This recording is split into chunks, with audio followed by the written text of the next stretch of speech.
Welcome to my YouTube channel English Grammar with Sandeep. Hi, hello friends. Welcome to my YouTube channel English Grammar with Sandeep. My name is Sandeep Kumar Mandal and today we talk about conditional sentence type 1 under conditional sentences. आउनुहोस् मेरो YouTube च्यानलमा तपाईहरुलाई स्वागत छ र आज हामी यस भिडियोमा conditional sentence type 1 को बारेमा चर्चा परिचर्चा गर्ने छु। भिडियो सुरु गरौँ। conditional sentence मा दुई भाग हुन्छन्, एउटा इफ क्लज र अर्को मेन क्लज। इफ स्टेटमेन्ट र मेन स्टेटमेन्ट। मेन स्टेटमेन्ट भनेको इफ क्लजबाट प्रभावित भएर देखिएको रिजल्ट। इक्जाम्पल्समा if she sings I shall dance, if he comes I shall speak to him. If she sings I shall dance, अगाडि इफ क्लज छ र त्यसबाट देखिएको आई स्याल डान्स भनेको मेन क्लज भयो। यदि उनी गाउँछिन् म नाच्नेछु, गाउने काम पहिला भयो र त्यसपछि मात्र उले नाच्ने काम गर्छ। र if he comes I shall speak to हिम, यहाँ इफ ही कम्स, यदि उहाँ आउनु भयो भने म उहाँसँग कुरा गर्नेछु। आउने काम पहिला, त्यसपछि कुरा हुने काम भएको छ। यसमा इफ क्लज र मेन क्लज अगाडि पछाडि भएको छैन। र कन्डिसनल सेन्टेन्स तीन प्रकारका हुन्छन्। भाग चाहिँ दुईटा हुन्छ, इफ क्लज र मेन क्लज, तर प्रकार चाहिँ तीनवटा हुन्छ। Conditional sentence type 1, conditional sentence type 2, conditional sentence type 3। र कन्डिसनल सेन्टेन्स टाइप 1 मा चाहिँ प्रोभाबल, सम्भाव्यका कुराहरू जस्तै परमिसन, कमान्ड, रिक्वेस्ट, एबिलिटीका कुराहरू यस अन्तर्गत उल्लेख हुन्छ र गर्नुपर्छ। र कन्डिसनल सेन्टेन्स टाइप 2 मा चाहिँ तपाईको हाइपोथेटिकल बट पसिबल, काल्पनिक तर सम्भवका कुराहरू यस अन्तर्गत उल्लेख गरिन्छ। र कन्डिसनल सेन्टेन्स टाइप 3 मा चाहिँ काल्पनिक र असम्भवका कुराहरू उल्लेख गरिन्छ। र यो तीनटा सेन्टेन्स मध्ये आज हामी कन्डिसनल सेन्टेन्स टाइप 1 को बारेमा मात्र चर्चा परिचर्चा गर्नेछु, बताउनेछु, सिकाउनेछु। त आउनुहोस्, कन्डिसनल सेन्टेन्स टाइप 1 मा प्रोभाबल मैले भनिहालेँ, सम्भाव्यका कुराहरू जस्तै परमिसन, रिक्वेस्ट, कमान्ड, एबिलिटीका कुराहरू छन् भने यस अन्तर्गत प्रयोग गर्नुपर्छ। र एमा if plus present plus future, यो एउटा स्ट्रक्चर हो, फर्मुला हो, यस अनुसार दुईटा सेन्टेन्स बनेको छ। आउनुहोस् हेरौँ। If it rains I shall sleep, if it rains चाहिँ सिम्पल प्रेजेन्ट टेन्समा छ र आई स्याल स्लिप फ्युचर टेन्समा छ। र कन्डिसनल सेन्टेन्स टाइप 1 अन्तर्गत इफ क्लज र मेन क्लजबाट बनेका सेन्टेन्सहरू सिम्पल प्रेजेन्ट टेन्स र फ्युचर टेन्समा हुनुपर्छ। The bull will hurt you if you tease him. त्यस्तै यसमा चाहिँ इफ क्लज पछाडि छ र मेन क्लज अगाडि आइदिएको छ। कहिलेकाहीँ के हुन्छ भने इफ क्लज र मेन क्लज अगाडि पछाडि भइरहन्छ, यसबाट कुनै फरक पर्दैन। The bull will hurt you भनेको तपाईको यो मेन क्लज हो, इफ यु टिस हिम चाहिँ इफ क्लज हो। र इफ इट रेन्स चाहिँ if clause, I shall sleep main clause हो। यदि वर्षा छ भने म सुत्नेछु, त्यो भनेको। र the bull will hurt you if you tease him, यदि तपाईले उसलाई चिडाउनु भयो भन्नाले जिस्क्याउनु भयो भने साँढेले तपाईलाई चोट पुर्याउनेछ। पहिला चिडाउने काम हुनु पर्यो, अनि मात्र ऊ जिस्किँदाखेरि साँढेले त्यसको एक्सनको रियाक्सन, त्यसको रिजल्ट देखिन्छ। या तपाईलाई हान्न सक्छ, तपाईलाई चोट पुर्याउन सक्छ, या अरू केही गर्न सक्छ। अगाडि पछाडि भएको छ यहाँ इफ क्लज र मेन क्लज, यसबाट खासै फरक पर्दैन। र यस बेसिक फर्म भनेपछि इफ क्लज र मेन क्लजबाट बनेका सेन्टेन्सहरूको फर्ममा इफ प्लस प्रेजेन्ट प्लस फ्युचरका सट्टामा हामीले इफ प्लस प्रेजेन्ट प्लस फ्युचरका सट्टामा मे, माइस्ट, क्यान, मस्ट सुडको प्रयोग गर्न सक्छु। कुन अवस्थामा? फ्युचरका सट्टामा प्रयोग गर्न सक्छु। बाँकी चाहिँ इफ प्लस प्रेजेन्टै हुन्छ र हामीले फ्युचरको ठाउँमा चाहिँ मे र माइस्ट, क्यान, मस्ट, सुडको प्रयोग गर्न सक्छौँ। र यसको प्रयोग कुन कुन अवस्थामा हुन्छ त? जस्तै if plus present plus may might. May माइस्टको हामीले कतिखेर प्रयोग गर्ने भन्दाखेरि पोसिबिलिटीको आधारमा कुनै कुराहरू पोसिबिलिटी सम्भाव्यका कुराहरू छन् भने हामीले मे या माइस्टको प्रयोग गर्न सक्छौँ। इक्जाम्पलमा दिएको छ if it rains the match may be postponed. यसमा इफ क्लज अगाडि छ र देखिएको रिजल्ट पछाडि छ। यदि वर्षा छ भने खेल स्थगित हुन सक्छ। वर्षा छ भने वर्षा हुने काम चाहिँ पहिला हुनु पर्यो। भने चाहिँ if it rains the match may be postponed. वर्षा भयो भने खेल स्थगित हुन सक्छ। यसमा इफ क्लज अगाडि छ। वर्षा भयो भने मात्र खेल स्थगित हो। के कुनै कारणले गर्दा रिजल्टमा प्रभाव पार्ने, हैन, सम्भाव्यका कुराहरूलाई प्रभाव पार्ने, हुने कामहरूलाई बिगार्ने, त्यसबाट देखिएका रिजल्टहरू त्यस्ता पोसिबिलिटीका कुराहरू छन् भने त्यस्तो केसमा मे या माइस्टको प्रयोग गर्न सकिन्छ। त्यस्तै गरी if plus present plus may or क्यानको प्रयोग, फ्युचरको ठाउँमा मे अर क्यानको प्रयोग कसरी गर्ने त?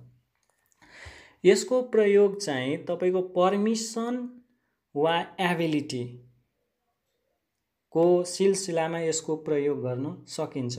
मे भनेकोसँग अब पर्मिसन लिनु वा पर्मिसन दिएको, एबिलिटी भनेको सक्षमका कुराहरू भए, यो केसहरूमा मे र क्यानको प्रयोग गर्न सकिन्छ। जस्तै if you have finished the tax you may go, yeah if you have finished the tax you can go. यो भनेको चाहिँ यदि तपाईले कार्य समाप्त गर्नुभयो भने तपाईँ जान सक्नुहुन्छ। उसले पर्मिसन पाएको छ या पर्मिसन लिएको छ, त्यस्तो केसमा चाहिँ हामीले मे या क्यानको प्रयोग गर्न सक्छौँ।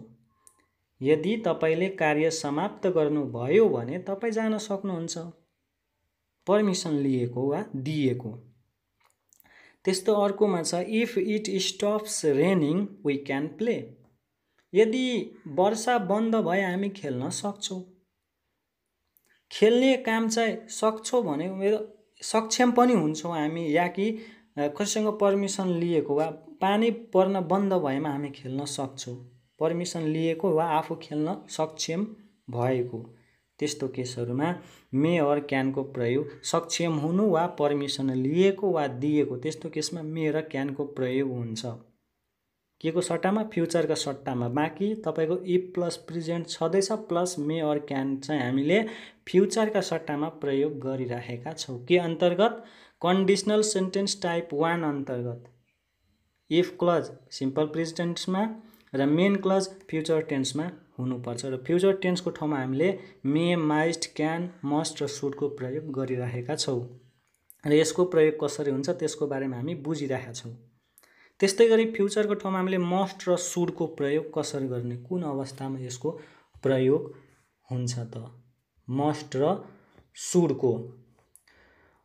र सुडको तपाईको अब कमान्ड भयो, रिक्वेस्टका कुराहरू भयो, एडभाइसका कुराहरू भयो, आदेश, आज्ञा, अनुरोधका कुराहरू भयो, any expression of command, request, advice, यीसँग सान्दर्भितका कुराहरू भयो भने मस्ट र सुडको प्रयोग गर्न सक्छौँ। यसको प्रयोग भइराखेको हुन्छ। तपाईको विलको ठाउँमा यो मस्ट र सुडको प्रयोग विशेष हुन्छ के, प्रयोग गरियो भने राम्रो मानिन्छ। इक्जाम्पलमा हामी हेर्न सक्छौँ if you want to succeed you must work hard. If you buy a car drive carefully. 1 नम्बरमा if you want to succeed you must should work hard. यदि तपाईँ सफल हुन चाहनुहुन्छ भने तपाईले कडा परिश्रम गर्नुपर्छ, हैन? सफल हुनलाई उले कडा परिश्रम गर्नु पर्यो नि। चाहनुहुन्छ भने तपाईले कडा परिश्रम गर्नु पर्यो। त्यसमा हामीले मस्ट या सुडको प्रयोग यो दुईटा मध्ये जुन पनि प्रयोग गर्न सक्छौ। र यो कुन अवस्थामा छ त? यो तपाईको यो if you want to succeed you must work hard. एउटा हामीले रिक्वेस्टको आधारमा पनि हेर्न सक्छौँ या एडभाइसको आधारमा पनि, एउटा आदेश वा अनुरोधको आधारमा पनि हामी हेर्न सक्छौँ हैन। सल्लाहको एडभाइसको रूपमा यसले हामीले हेर्नु पर्छ। एडभाइस कसैबाट एडभाइस लिनु वा दिएको सफल हुनु छ भने त्यसको पछाडि त कडा परिश्रम गर्नु पर्यो नि। त्यस्तो केसमा मस्ट या सुडको प्रयोग गर्न सक्छौँ। त्यस्तै गरी if you buy a car drive carefully. यदि तपाईँ कार किन्नुहुन्छ भने सावधानीपूर्वक ड्राइभ गर्नुहोस्। यो के भयो त?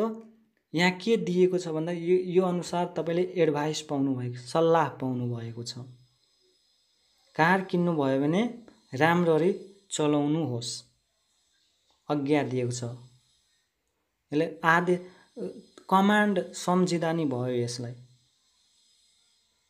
र कहिलेकाहीँ के हुन्छ भन्दाखेरि प्रेजेन्टमा के घटनाहरू भएको छ भने प्रेजेन्टमै त्यसको रिजल्ट देखिन्छ के हैन। कुनै काम प्रेजेन्टमा भएको छ भने त्यसको रिजल्ट अचानक त्यतिखेर नै देखिन्छ। त्यसमा इफ प्लस प्रेजेन्ट इक्जाम्पलमा हामीले हेर्न सक्छौँ। जस्तै if you hit the dog it barks at you. तपाईले कुकुरलाई हिर्क्याउनु भयो भने उसले तपाईलाई भोक्छ या टोक्छ, जे पनि गर्न सक्छ। हिर्काउने काम पहिला भएको छ यहाँ र भएपछि त्यसको रिजल्ट चाहिँ के छ? उसले टोक्छ या भोक्ने काम गर्छ। यो त्यतिखेर सेम टाइममा देखिएको रिजल्ट, दुई एक्सनबाट देखिएको रियाक्सन जुन हुन्छ प्रभावित भएर देखिएका रिजल्ट, त्यो सेम टाइममा भयो त्यतिखेर नै देखिएको छ। यसलाई हामीले अटोमेटिक और ह्याबिचुअल पनि भन्न सक्छौँ। अचानक त्यतिखेर नै प्रतिक्रिया देखाउनु।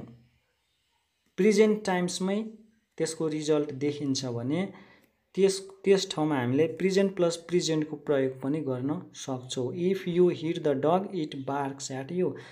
इफ प्लस पनि प्रेजेन्ट सिम्पल प्रेजेन्टमा छ र इट बार्क्स एट यु पनि सिम्पल प्रेजेन्टमा छ। किनकि दुईटा काम सेम समयमा भएकाले यहाँ प्रेजेन्ट प्लस प्रेजेन्ट सेम प्रयोग भएको छ। If there is no rain crop grows lace.